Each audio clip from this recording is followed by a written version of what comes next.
Welcome to the Relation Stitch podcast, where we discuss theoretical and spiritual principles related to relationships, marriages, family, and parenting. I'm your host, Clyde Fraley, licensed marriage and family therapist. Let's get started. It's interesting how I get couples in waves. Sometimes I'll come in and I'll get 4 or 5 and they're all dealing with infidelity, or then I'll get a batch and they're all wanting to do, co-parenting or something like that. And recently I've had a batch of clients come in.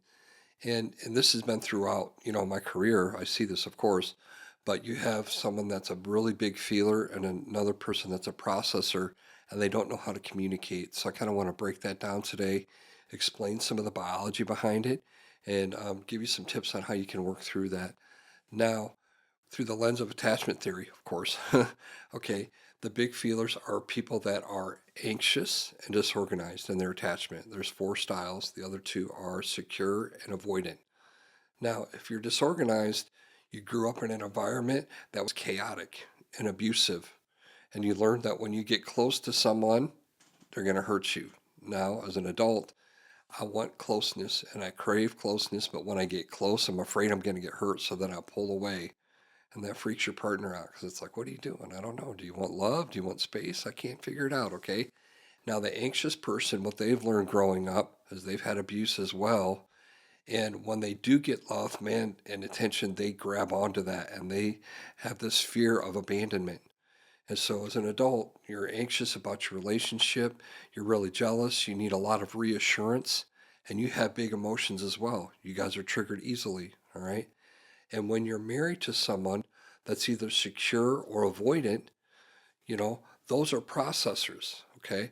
So the avoidant, they grew up learning that no one's going to take care of me, so I have to take care of myself. They learn to manage and regulate their emotions, and they're self-sufficient and they're independent. And they have this kind of posture where if you leave me, I don't want that, but I'll survive. I've learned to live on my own. It's okay. Where the anxious person, they definitely don't have that posture at all. They're like, don't leave me. My life will fall apart. You're the center of my world.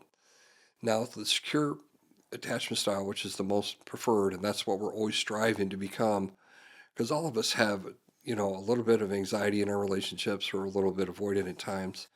But the idea is to try to emulate the secure style, and that comes through a lot of love and co-regulating with your parents, and they give you a lot of support, and you have a lot of esteem, right? Your self-esteem is really strong, and you kind of have that same attitude. It's like, yeah, I love you and I want to be with you, but I'll survive without you. I'll be okay. And that's kind of a healthy place to live because you need that independence and you need some autonomy in your relationship, okay? Of course, you're one, but at the same time, you're an individual and you're finding and striking that balance between the two, okay? So, in terms of communication, you got this big feeler and you got this processor, okay? So, let me break down the biology part of this and how your brain works. There's a structure in your brain called the thalamus. And what happens is if there's any kind of stimuli, right, anything that triggers your 5 senses, it goes to your thalamus and it determines whether that is unsafe or not. And then that sends a signal to 2 parts of your brain at once. The low road, which is a super fast, really low resolution signal, is sent to your amygdala. And your amygdala is responsible for shutting off the logic center of your brain, and that's why you can react quickly, okay? Puts you into fight, flight, or freeze. And then it sends it to other structures and it releases a chemical dump. So that's where all the adrenaline and the cortisol come from, right? It's like, I need to move fast. So your body gives you these superpowers in order for you to do that. Now, the high road, which is a much clearer, more high resolution signal, goes to another part of your brain, okay? And that's more logical. And that's the part of your brain that actually evaluates what's going on. Oh, I'm just watching a movie and what I saw wasn't real, okay? And so you still feel the adrenaline and the fear because you're watching the movie and you get that excitement. But that part of your brain takes over and then it sends different chemicals to your body and it helps you regulate and calm down and it helps dissipate all of those, all the adrenaline and the cortisol, okay? So what's happening with big feelers is there's 2 things. Because of the way that you're raised, and also it could be genetic, that your limbic system is what it's called, is more sensitive and it's highly responsive. All right. And your partners may not be as responsive, and their signal goes to the logical part of the brain quicker than yours. Neither one is right or wrong. It's just kind of the way that we're wired, and you have to understand that. All right. So what happens is you get this big feeler, and they come at their partner who's a processor, and they want resolution and they want answers. Where were you? What were you doing? That feels like an attack from the person who is a processor. And so they withdraw. They become overwhelmed. And of course, that's the last thing that you want from them is to withdraw, especially if you're anxious. It's like, no, I'm trying to pull you in close. I want answers. I want to make sure that we're good. And now you're pulling away. Well, it's because they're overwhelmed and they're trying to keep their composure and they're trying to maintain their emotional regulation, okay? And you're blowing up, all right? And so when the processor doesn't respond quickly, that feels like abandonment to the person who's a big feeler, okay? So you're going to have to learn how to communicate through that. First of all, I always tell my couples, look, do you love one another? Yeah. Do you love her? Yes. Do you love him? Yes. Okay. Always, do you want to hurt one another? That's the other question. Are you really out to hurt one another? Well, no. So you have to default to that. When you're in conflict, always remember, this person is my partner. They're the ones that they chose to do life with me, okay? And they're not out to hurt me, hopefully. Some people are mean and they're out to hurt you, okay? We're talking about this other dynamic though, okay? Where you're just confused on how to get through your conversations and you really love one another. So what you have to do is to first of all remember that. And the big feeler, they have to learn how to slow down and get rid of some of the chemicals that are in their system. Because when you're flooded, that's what that means. All those chemicals flood your system, okay? And you're highly emotive and you're fight, flight, or freeze. Most of the time you're on attack because you're pressing in and you want answers. I need resolution. I want to know, are we good? Are you leaving me? Do you love me? Okay? So the other thing that I noticed about that dynamic too is with the person that gets flooded and they have all these feelings, they have these fears, like their greatest fears, and they say things like, fine, it's all over something like, hey, honey, will you go to the store and when you're there, get some Cheerios? And they bring back Honey Nut Cheerios. Don't you love me? You didn't hear what I said? I asked for regular Cheerios and you brought back Honey Nut Cheerios? Fine, it's all over, right? You say potato, I say potato, let's call the whole thing off. You're you're like crashing in and you're spiraling, okay? The reason that happens is because your frontal lobe is turned off. You literally can't think straight. So, when you get into this place, and I tell my couples this all the time, some of them listen, some of them don't. They think it's ridiculous. You have to disengage. Use a safe word. Pull away for 20 minutes at a minimum, right? And you have to communicate through that. All right, look, I'm going outside, okay, and I'm going to take a walk or I'm going to go in the other room. I will be back, I promise, and we're going to work through this. But right now, it's too intense, okay? And you have to let all that stuff calm down so that when you re-engage, y'all can work through it. Because what's happening is you're in high conflict, you're emotionally flooded, that overwhelms your partner, okay? And then at some point they can become flooded as well, and they're saying things that they regret, and they're saying things that they don't mean, all right? So now you have multiple layers that you have to heal. The first one is the initial conflict, right? Why did you get the Honey Nut Cheerios instead of the regular Cheerios? Well, it was on sale and you get 20% more in the box and I like the flavor and it was still Cheerios. It could be that simple and that's probably what it was, okay? And you're going to have to be, oh, okay, I'll try it, right? Be reasonable, right? There's give and take in relationships, especially with the little stuff, man. Don't let that stuff ruin your relationship. Doesn't mean that they don't love you, okay? So you have to get to the initial resolve, and I know that's a simple example.